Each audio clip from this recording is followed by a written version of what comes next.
오늘 함께 나눌 말씀은 신약성경 로마서 3장 21절부터 26절까지 말씀입니다. 신약성경 로마서 3장 21절부터 26절까지의 말씀, 저와 여러분이 한 절씩 번갈아 가면서 읽도록 하겠습니다. 제가 먼저 21절을 읽겠습니다. 이제는 율법 외에 하나님의 한 의가 나타났으니 율법과 선지자들에게 증거를 받은 것이라. 곧 예수 그리스도를 믿음으로 말미암아 모든 믿는 자에게 미치는 하나님의 의이 차별이 없느니라. 모든 사람이 죄를 범하였음에 하나님의 영광에 이르지 못하더니 그리스도 예수 안에 있는 성령으로 말미암아 하나님의 의로 값없이 이루었다 하심을 얻으라.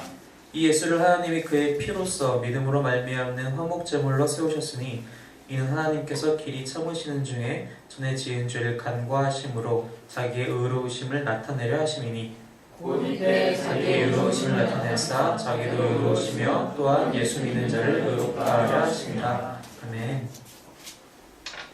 우리 지난 9주간 말씀들을 통해서 십자가에 대한 이야기를, 하나님의 구원사역 예수 그리스도의 구원사역에 대해서 계속 이야기를 하였습니다. 그래서 5주 동안은 구약 말씀을 통해서 하나님이 이스라엘 백성들에게 어떻게 그 실제적인 십자가 사역이 나타나기 전에 내가 너희를 어떻게 구원할 것이다 라고 가르치셨는지, 이스라엘 백성들을 통해서 또 이스라엘로 대표되는 우리 모든 사람들에게 어떻게 먼저 가르치셨는지에 대해서 나눴고, 그 4주 동안은 복음서 각 권들을 보면서 실제로 예수님께서 십자가 사역을 감당하실 때에 그 주변에 있었던 사람들, 그 4명의 복음서 기자들이 어떻게 그 사건들을 바라보고 예수님을 정의하게 됐는지 같이 말씀을 나눴습니다. 앞으로 5주간은 특별히 바울 서신들의 말씀들을 통해서 사도 바울은 이 말씀을 각 교회, 즉 스스로가 개척하고 만났던 모든 사람들에게 그 십자가 사건을 어떻게 설명하고 전달하였는지에 대해서 같이 이야기를 나누려고 합니다. 우리가 알다시피 사도 바울은 3번의 선교 여행을 떠나게 됩니다. 첫 번째는 바나바와 떠나게 되고요. 사도행전 말씀을 지금 계속 보고 있는데, 오전 예배 때 바나바와 함께 1차 선교 여행을 떠나고 2차, 3차는 이제 신라와 함께, 그리고 마지막에 로마로 떠날 때까지 총 그것까지 이제 합하면은 총 4번의 선교 여행이 되는 셈이죠, 사실은. 그렇게 많은 선교 여행을 다니면서 사도 바울은 교회를 여러 곳에다 개척을 하게 됩니다.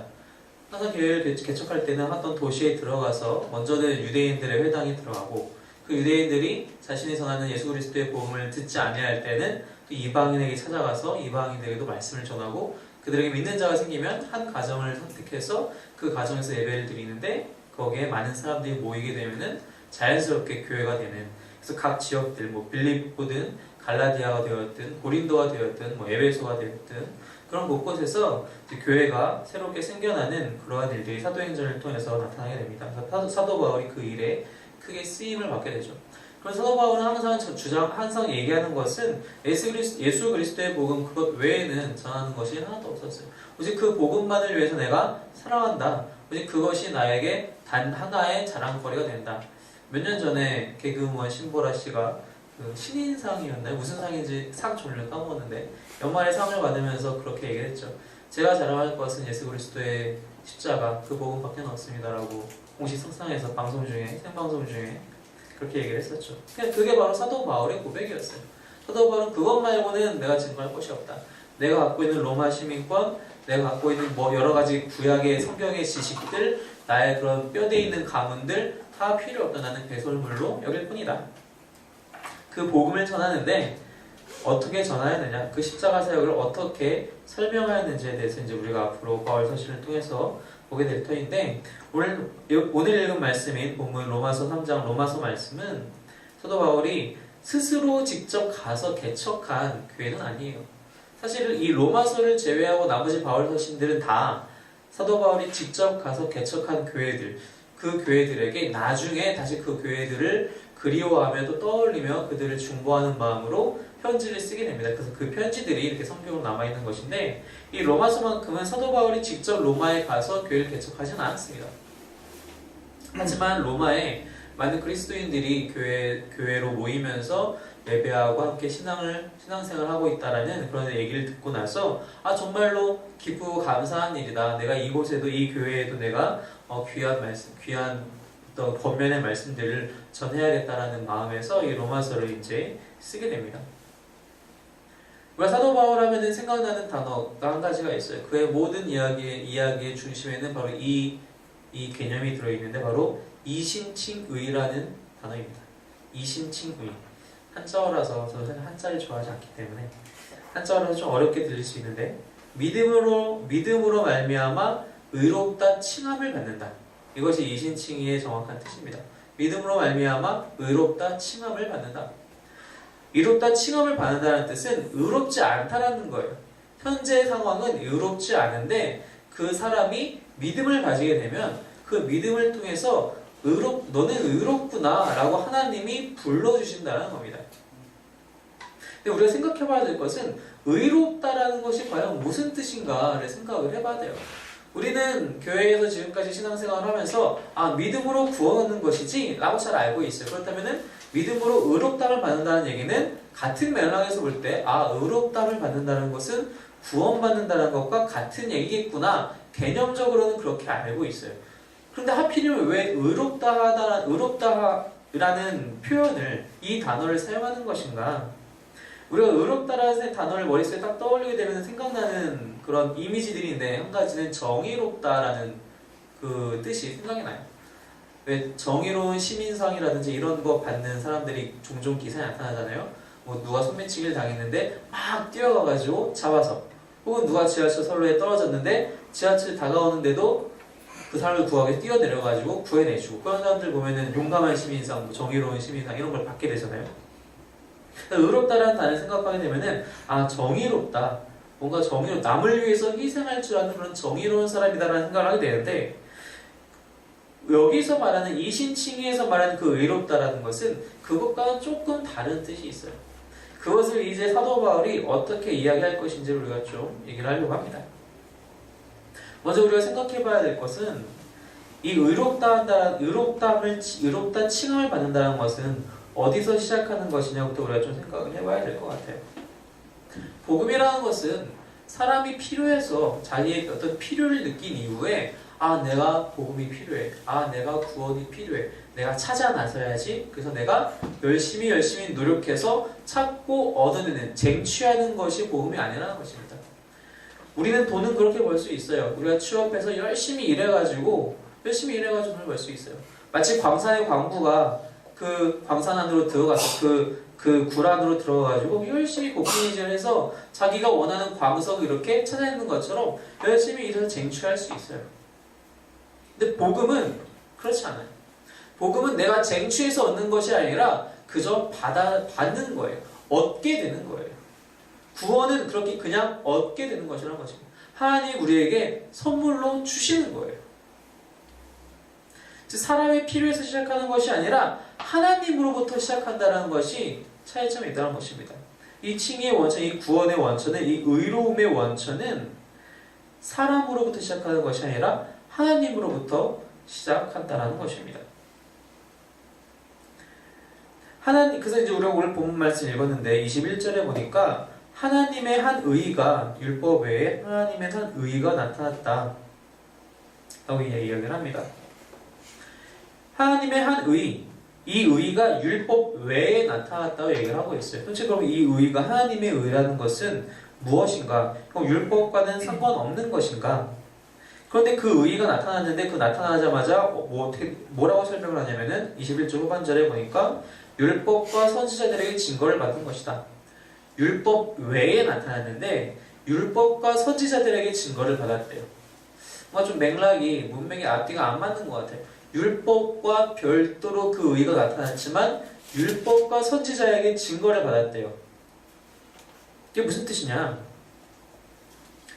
이 오늘 본문 이전에 사도 바울이 1장 17절 이후부터 계속 하는 이야기가 있어요. 그것이 무슨 이야기냐면은 우리 모두는 죄인이라는 것입니다. 우리 모두는 죄인이라는 것을 얘기를 하고 있어요. 여기서 말하는 우리 모두는 우리 개개인들을 얘기하기도 하지만 또 한 가지는 이방인과 유대인 다 상관없이, 종족에 상관없이, 인종에 상관없이 다 죄인이다라는 이야기를 하고 있어요. 이방인들이 죄인인 이유는 무엇입니까?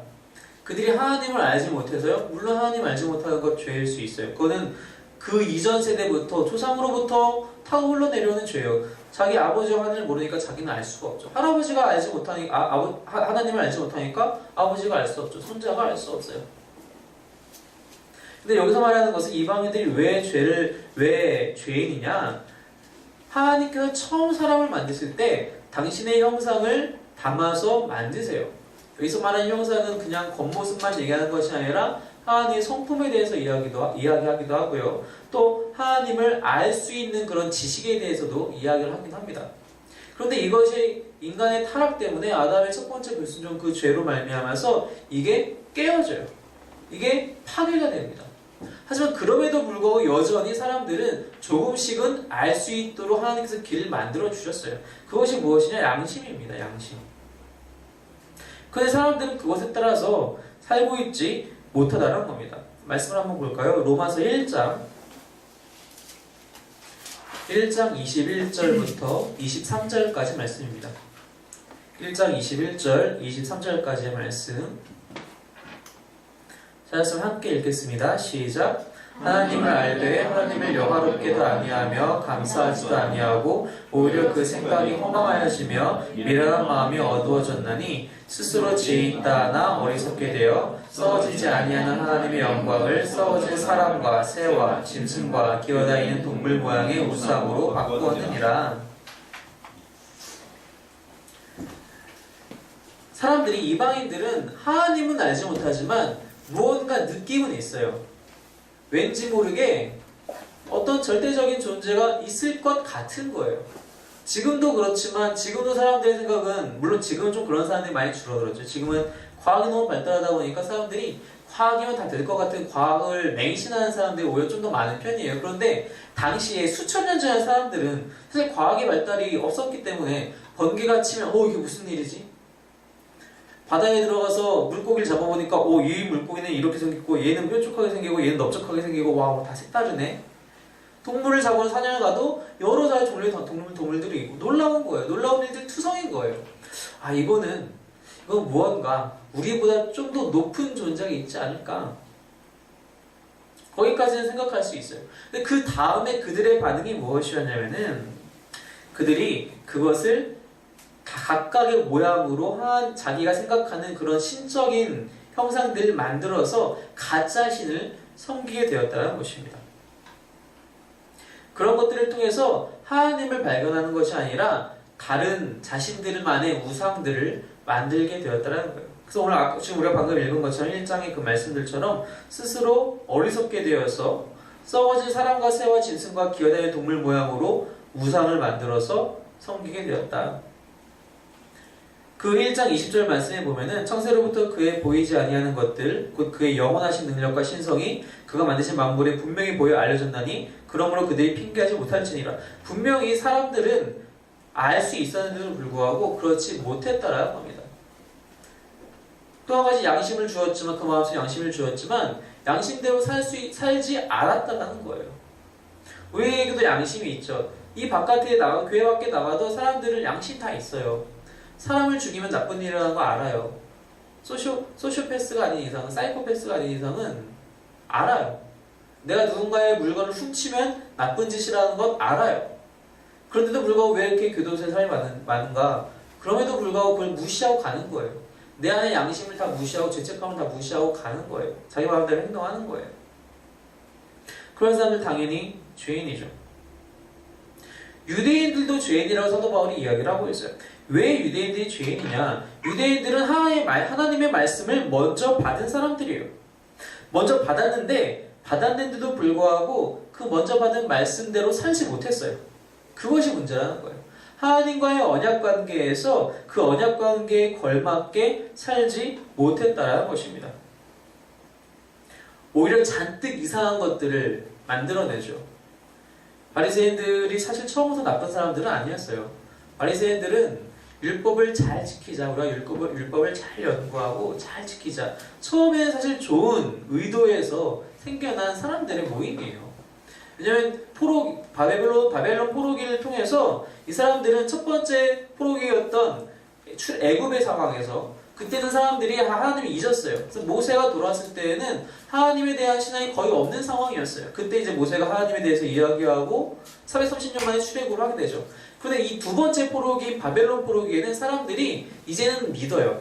그 이전까지 그리고 70년 이후에 분명히 우리가 벗어날 것이라는 걸 알고 있기 때문에 우리가 바벨론 땅에서 어떻게 하나님의 백성을 살 것인가 율법밖에 없다 말씀밖에 없다 우리가 그들과 구별되는 것은 그래서 그때부터 그렇게 율법을 사랑하는 율법대로 살고자 하는 모임들이 생겨나게 되고 그러한 사람들 중에 대표적인 사람들이 바로 바리새파 사람들이었어요.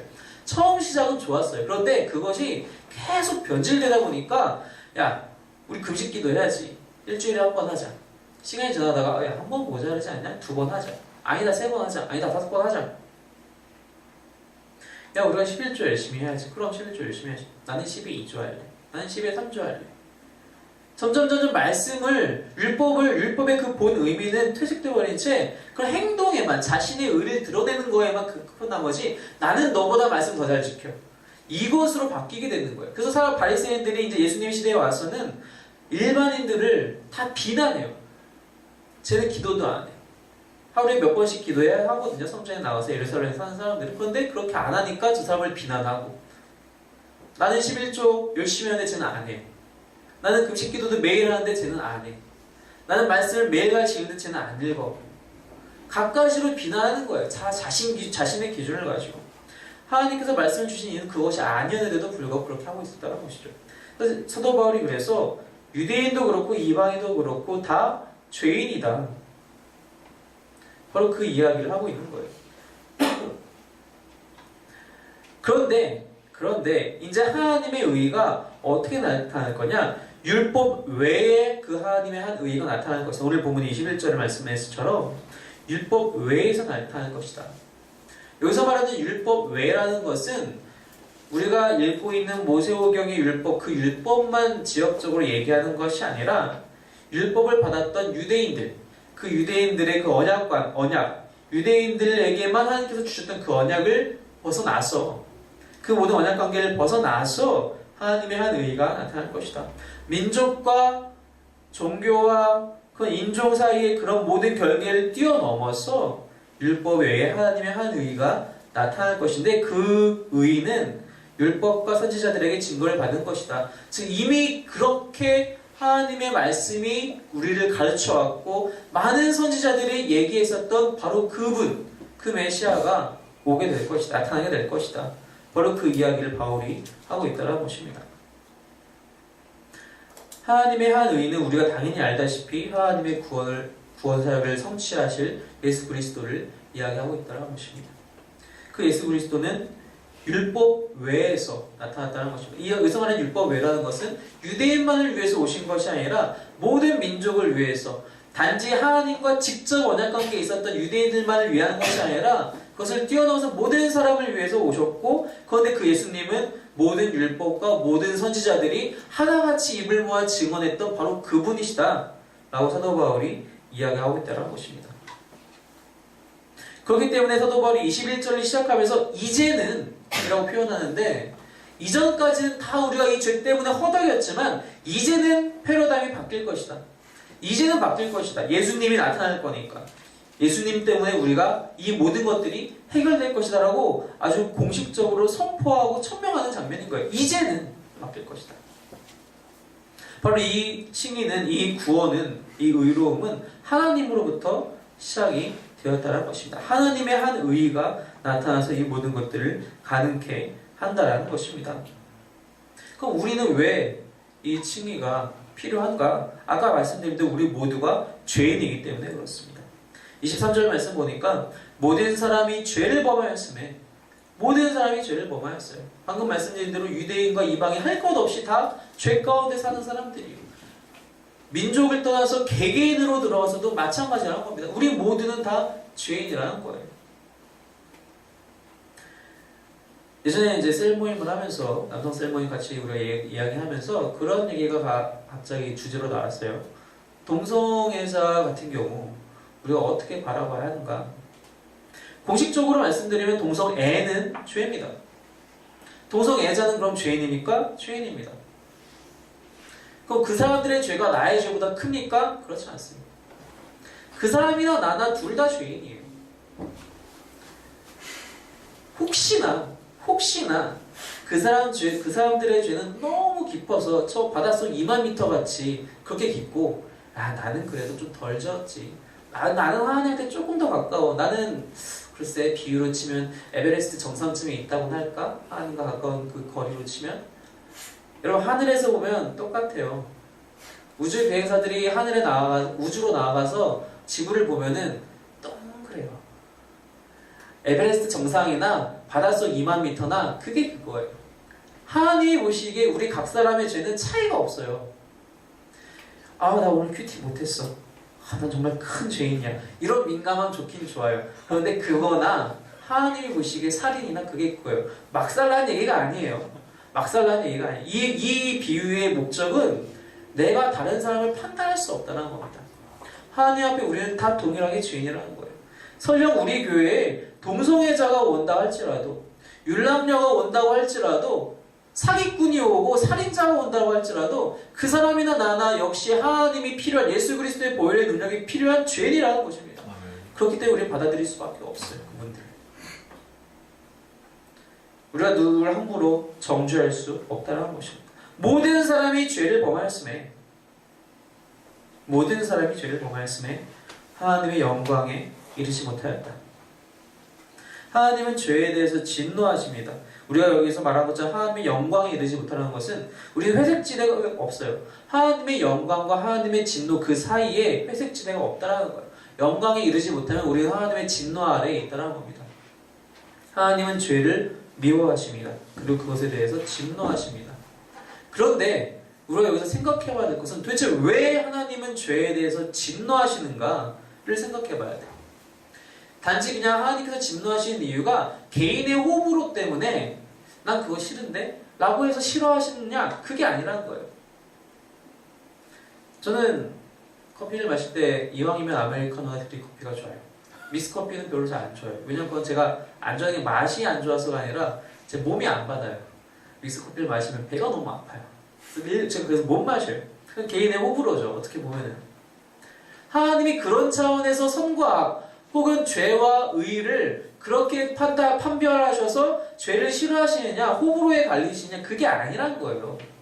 그렇게 생각하게 되면 우리는 죄를 행위에서만 멈추어서 바라보게 돼요.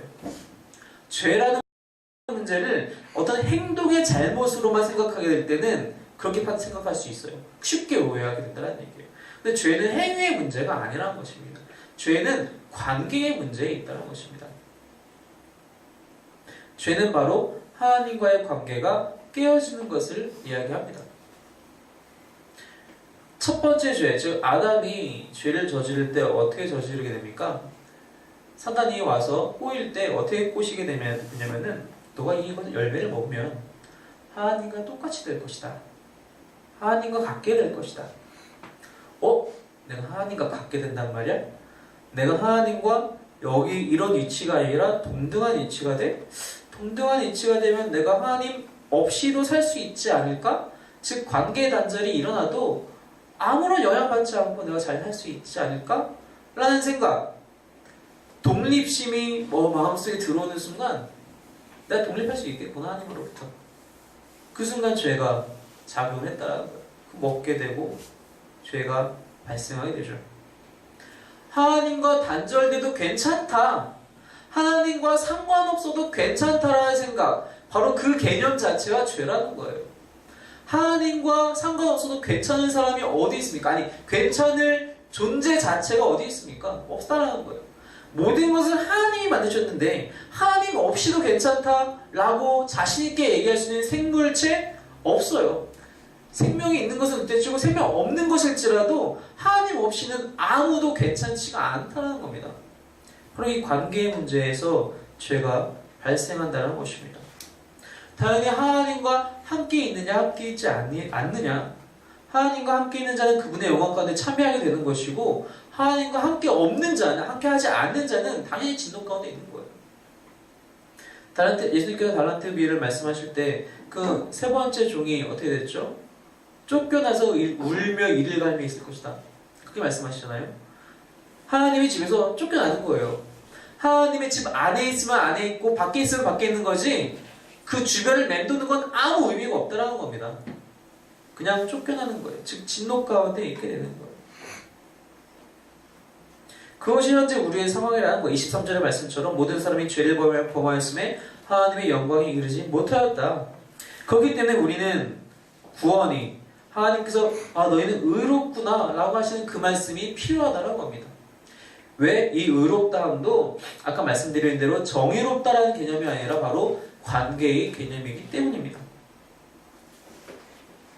우리가 이 사실을 이 의미를 좀 잘 알기 위해서는 이스라엘의 재판 과정, 당시의 재판 과정을 좀 우리가 알아야 될 필요가 있는데, 당시의 재판을 어떻게 했냐면은 두 사람이 이제 문제가 생겨서 오게 됩니다. 그게 민사상의 사건이든 형사상의 사건이든, 요즘이야 뭐 민사, 형사를 다 나눠서 얘기를 하지만 당시에는 그런 게 어딨나요?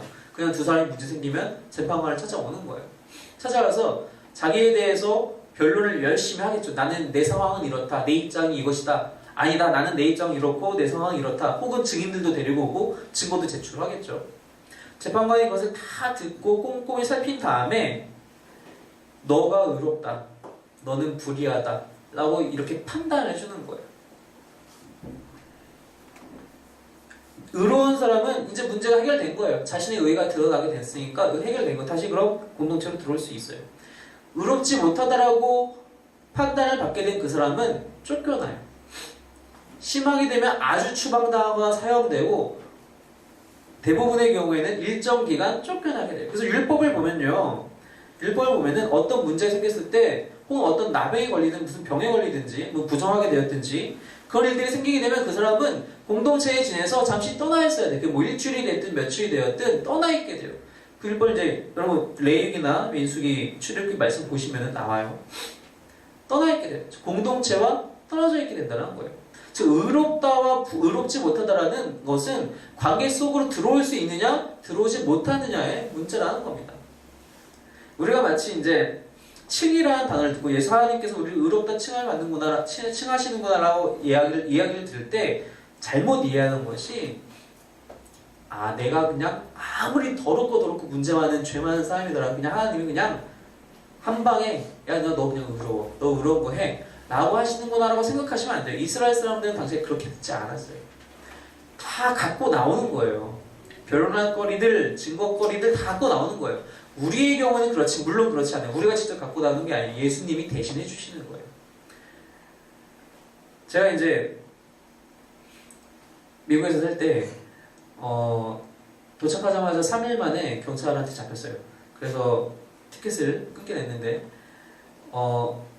이유는 제 차의 뒤에 번호판이 정식 번호판이 아니라 제가 종이판에다가 언제쯤 진짜 번호판을 달겠습니다라고 써놓은 거, 그 한 달 동안 그걸 할 수가 있거든요. 차를 새로 사게 되면. 그렇게 이제 써놓고 다녔는데 경찰이 그걸 보고는 이렇게 박스처럼 이렇게 박스 찢어서 하는 그런 색깔 종이처럼 하지 말고 흰색 종이에다가 은색 줄이 들어간 걸로 해야 됩니다 라고 얘기를 하는 거예요. 제가 그런 거 안 해요. 3일밖에 안 되는데 도착한 지.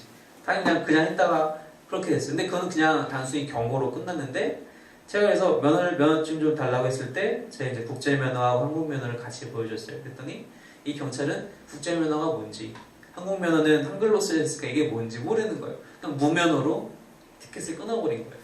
당연히 저는 법적으로는 문제가 없죠. 법원에 가서 이제 해결을 해야 되기 때문에 무면허 같은 케이스에는 법원을 갔어요. 2달 후에 법원을 갔어요. 가서 이제 이러이러합니다 라고 검사한테 얘기를 했더니 검사는 제 얘기를 전혀 신경도 안 쓰는 거예요. 자기 할 말만 쭉, 너 벌금 1000불 때릴 거야 막 이렇게 협박하면서. 그래서 이제 판사 앞에 가서 판사 앞에 다시 막 설명했죠. 저 이러이러해서 이렇게 됐습니다. 판사 역시 별로 들을 생각은 별로 없어요. 할아버지가 별로 들을 생각이 없고, 검사가 일단 1000불짜리라고 기소를 해버렸으니까 판결을 하려는 찰나에 저 통역 주세요. 영어 못하는 척 다시 하면서 통역 주세요. 그래서 이제 다시 이 판결이 2달 후로 미루어졌어요. 2달 후에 다시 이제 왔죠. 다시 왔을 때는 검사가 바뀌었어요. 다른 이제 여자분이 오셨는데 잘 이야기를 했어요. 그랬더니 그 통역분도 도와주셔서 잘 이야기를 했어요. 그랬더니 난 법적으로 문제가 없네. 뭐 미국 면허 금방 땄고 괜찮아. 디스미스. 딱 그렇게 그냥 기각 처리를 해주신 거예요. 대신 이제 판사가 기각 처리를 할 거니까 잠깐만 기다렸다 가라. 판사가 제 거는 기각 처리가 된 걸 보고 그냥 읽지도 않고 그냥 제 파일은 저쪽으로 치워버리고 그냥 끝나고 넌 집에 왔어요. 그런데 그때 이제 제가 첫 번째 판결을 끝나고 나서 나오면서 다시 두 달 후에 오라는 그 종이 한 장을 받아요. 봤는데 말이 이제 법정 용어들이 있으니까 제가 익숙치 않은 대충 뜻은 알겠는데 다시 한번 확인하려고 밖에 나가서 사람한테 한번 물어봤어요. 이게 무슨 뜻입니까? 그랬더니 너는 지금 가도 너 you are free to go. 너 지금 가도 좋다는 뜻이다. 근데 두 달 후에 다시 오기만 하면 된다. 일단 기쁘죠. free to go 가도 좋다라는 말 들었으니까. 근데 이게 문제가 해결된 것입니까? 그렇지 않아요. 제 문제는 아직 두 달 후로 딜레이 된 것 뿐이에요. 다시 와야 돼요. 여러분 사면이라는 단어를 우리가 종종 쓰게 되는 대통령 사면권 뭐 이런 거. 사면이라는 단어는 내 잘못은 여전히 있어요. 내 죄도 여전히 있어요. 내가 그것에 대해서 치러야 할 벌도 여전히 있어요. 그런데 그냥 그걸 없다고 치는 거예요. 연기시키는 거예요. 혹은 그게 사면이에요. 근데 칭의는 무엇을 얘기하는 거냐면은 아예 기각시키는 거예요. 아예 고소조차 이루어지지 않게 하는 게 칭의예요. 내가 죄가 있지만 봐줄게가 아니라 아예 없이 하는 게 바로 칭의라는 것입니다. 제가 살던 조지아주 출신인 대통령인 지미 카터 대통령이 당선이 되자마자 제일 첫 번째로 했던 것이 무엇이었냐면은 메리 피츠패트릭이라는 한 흑인 여성을 사면을 시킵니다. 그 여성 역시 조지아주에서 재판을 받았는데 살인죄로 재판을 받게 돼요. 그런데 당시에 아무런 도움을 받지 못해요. 어떤 변호사의 법적인 도움이라든지 그런 여러 가지 도움 없이 불리하게 재판이 진행이 된 나머지 그냥 살인죄를 받게 돼요. 그리고 감옥에 들어가게 됩니다. 근데 이 상황을 잘 알고 있었던 이 지미 카터 대통령은 당선되고 취임한 이후에 첫 번째로 한 것이 바로 그 여인을 딱 사면을 시킵니다. 사면을 시킨 다음에 한 일이 더 재밌어요. 그리고 백악관으로 불러서 자기 딸의 유모 역할을 맡깁니다. 이게 상식적으로 살인자라는 누명인지 진짜인지는 모르겠어요. 어쨌든 그 죄목을 덮었었던 사람이었어요. 근데 그 사람을 데리고 와서 자기 딸을 맡겨요. 칭의라는 것, 사면이라는 것의 차이가 바로 이거라는 거예요. 사면 넌 가도 좋다 라는 뜻이지만 칭의는 너는 와도 좋다 라는 말이라는 겁니다. 넌 다시 나와의 관계 속으로 들어와도 좋다. 마치 지미 카터 대통령이 그렇게 다시 불러서 자신의 딸을 맡길 정도로 신뢰를 보여줬던 것처럼 하나님이 우리를 의롭다 하실 때에는 너와 나의 관계가 다시 회복되었다 라고 말씀하시는 거랍니다. 우리의 죄과를 다 잊으시고 없다고 하시고 다시 우리와의 관계 속으로 들어오신 것이 그 사건이 바로 칭의라는 것입니다. 근데 그것을 그냥 아무런 어떤 대가 없이 그냥 다 있지만 그냥 없는 셈 치자라고 하신 것이 아니라 아까 말씀드린 그 이스라엘 재판 과정처럼 사람들이 각자 다 변론한 것들, 증거들 다 갖고 오는 것처럼 하나님께서는 그 임무를 스스로 대신하셨어요. 우리 대신에 하신 거예요. 바로 예수님을 통해서. 예수님의 그 사역을 통해서, 십자가 사역을 통해서 그 대가가 다 치러진 거예요. 즉 그것을 원래는 이 재판이 진행이 되었으면 우리는 불의한 존재이고 당연히 관계 속에서 끊어져서 죽어야 하는 존재인데 하나님께서는 이 재판 자리에 재판장이시면서 동시에 우리를 변론하시기 위해서 가진 준비를 다 하신 변호인으로서 역할까지 하셨다는 거예요. 그 스스로 증인이 되어주셨어요. 스스로 죽으심으로 그 보혈의 능력으로 당신이 죄를 지고 가시고 우리가 의롭다라고 변론을 해주셨어요.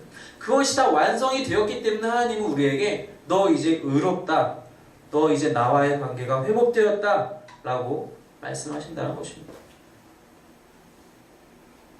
하나님은 주도권도 쥐고 계시고 역시 우리를 대신해서 죽으시는 희생까지도 제공하신다는 것입니다.